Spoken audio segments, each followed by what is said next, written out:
पर्व न्यूज। आरंभ एका नव्या पर्वाचा। राहुरी तालुक्यातील कोल्हार खुर्द येथे प्रवरा नदीच्या पात्राशेजारी असलेल्या विहिरीमध्ये 35 ते 40 वयोगट असणाऱ्या अनोळखी इसमाचा मृतदेह आढळला। मृतदेह जास्त दिवस पाण्यामध्ये असल्यामुळे मृतदेह पूर्ण कुजलेल्या अवस्थेत स्थानिक नागरिकांना दिसून आला।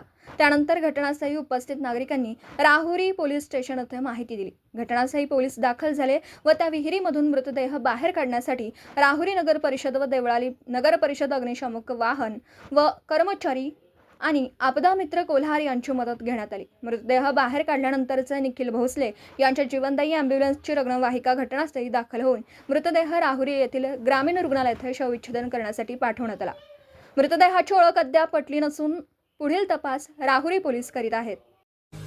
पुणे शहरातील आणि जिल्ह्यातील महत्त्वाच्या आणि ताज्या बातम्या पाहण्यासाठी आजच आमच्या आरंभ पर्व न्यूज चॅनलला YouTube वर सबस्क्राइब करा आणि बेल आयकॉन प्रेस करा।